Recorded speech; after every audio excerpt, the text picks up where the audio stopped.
prévalence des mutilations génitales féminines au Sénégal est de 24% chez les femmes âgées de 15 à 19 ans. La majorité des populations est impliquée dans la lutte et ne souhaite pas que les MGF continuent au pays. Ce qui fait que le combat est porté avec énergie et passe souvent par un dialogue intergénérationnel.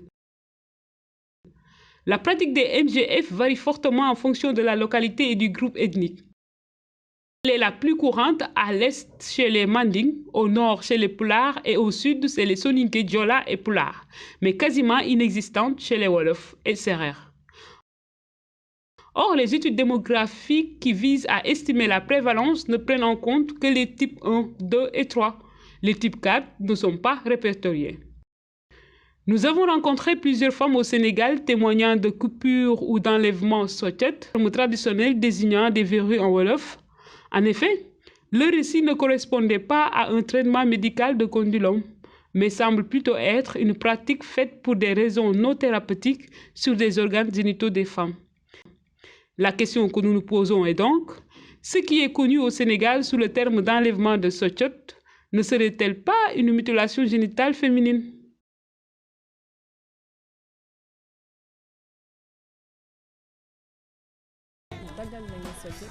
On m'a coupé les sockets à l'âge de 17 ans. Je me suis mariée à cet âge. Mon mari ne pouvait pas me pénétrer et on m'a amenée chez une dame, celle qui la coupe. Après avoir coupé les sockets par la dame, je suis rentrée chez moi et j'ai eu des rapports sexuels avec mon mari. J'ai beaucoup saigné ce jour.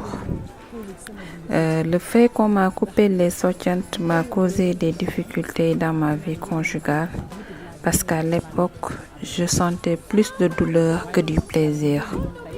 Si c'était à refaire, je ne vais pas l'accepter.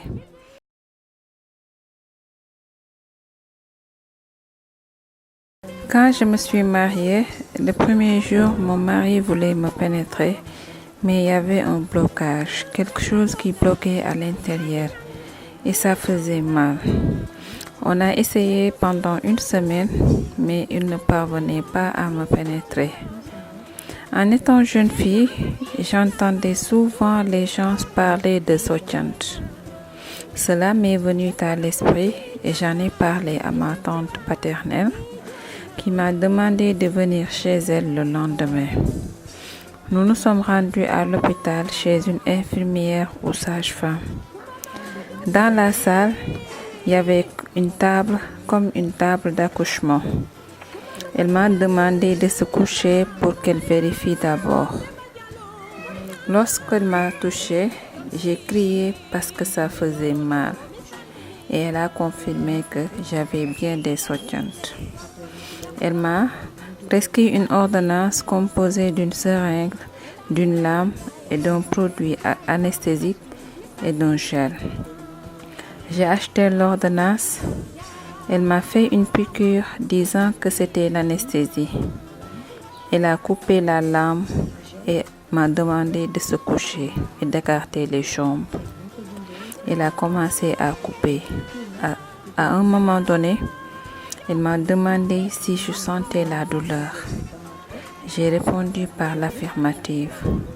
Et elle m'a dit que je vais te faire une autre piqûre. Mais je sais qu'elle le disait comme ça juste pour me tromper, car je sentais les coupures. Quand elle a fini de couper, elle m'a demandé de se lever. Je voulais voir ce qu'elle a coupé, mais elle a refusé, disant qu'elle les a déjà jetés dans la poubelle. J'avoue que c'était très dur, vraiment. Selon les praticiennes elles-mêmes, les sockets existent bel et bien et sont coupés chez les femmes après leur mariage. Nous avons recueilli le témoignage de l'une d'entre elles.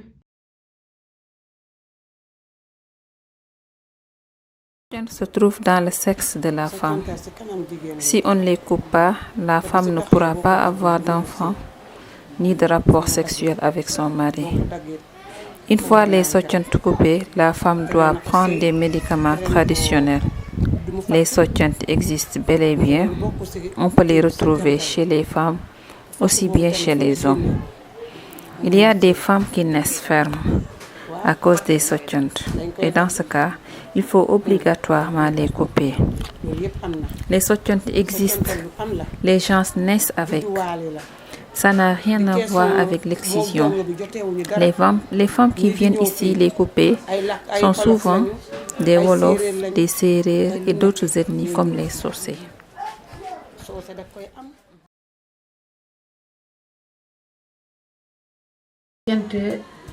N'existe pas, selon le contexte dont vous avez posé la question. Là, on peut dire que c'est des attitudes basées sur des croyances qui sont en train de prendre de l'ampleur au niveau du pays. Ces pratiques sont néfastes à la santé physique et psychologique de la fille. Comme ils le disent, ou bien les praticiens, comme ils disent, le sotiant est différent des condylomes ou verrues, qui sont une maladie sexuellement transmissible qui peut s'étendre du vagin vers l'anus et qui sont traitées médicalement. Donc c'est différent de ces croyances qui ne sont basées sur aucune évidence anatomique parce qu'il n'y a pas de malformation. Il n'y a même pas d'organes à couper. Qu'est-ce qu'ils font? Une petite incision au niveau de la fourchette vulvaire pour faciliter l'accès au rapport sexuel, tout simplement. Bonjour. Il est assez fréquent d'entendre dire que certaines femmes ont des difficultés à consommer leur mariage parce qu'elles ont des sotiates. Sotiates qu'on appelle en français condylomes. Sur le plan médical, cette allégation n'est pas reconnue. Les sotiates sont des infections sur le plan médical qu'on appelle les condylomes et qui sont dues normalement à une infection qu'on appelle le HPV, le Human Papillomavirus. Donc lorsqu'on est infecté par ce HPV, il en existe plusieurs types. Il y a des HPV qui donnent des condylomes, encore appelés verrues génitales. Il y a des HPV qui peuvent donner le cancer du col de l'utérus. C'est deux groupes de HPV qui sont différents. Et ces HPV qui donnent le condylome donnent des lésions qu'on appelle des verrues génitales qui sont au niveau des organes génitaux. Et donc, pour avoir un HPV, il faudrait avoir un contact sexuel ou bien un rapport sexuel ou bien un contact cutané avec quelqu'un qui a déjà été infecté par l'HPV. Une femme qui est vierge, qui n'a pas eu de rapport sexuel, ne peut pas avoir de sotiates, ne peut pas avoir de condylomes qui vont lui empêcher d'avoir des rapports sexuels. Donc, demander à ces femmes d'aller voir une praticienne qui va couper, soi-disant, quelque chose pour permettre la pénétration, n'est qu'une forme de mutilation génitale. Donc, nous réfutons ces allégations. Ce qui peut expliquer scientifiquement que les femmes aient des difficultés à la pénétration lors du premier rapport sexuel, c'est un phénomène assez courant qu'on appelle le vaginisme. Le vaginisme, c'est une contraction involontaire de l'entrée des muscles du vagin, ce qui rend la pénétration impossible.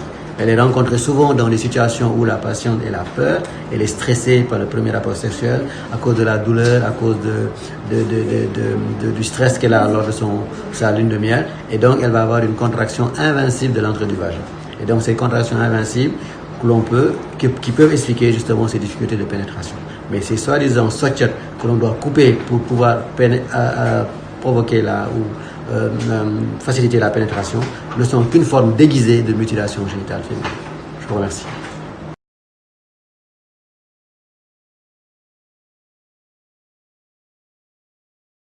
Ce sont les mêmes conséquences que les conséquences de l'excision. Ça peut être immédiatement par une hémorragie, ça peut être aussi par un choc causé par la douleur. À court terme, ça peut être une plaie mal cicatrisée. Nous souhaitons que les résultats de cette recherche soient utilisés pour faire connaître cette pratique néfaste et qu'un plaidoyer soit mis en place pour qu'elle soit reconnue comme étant une mutilation génitale féminine.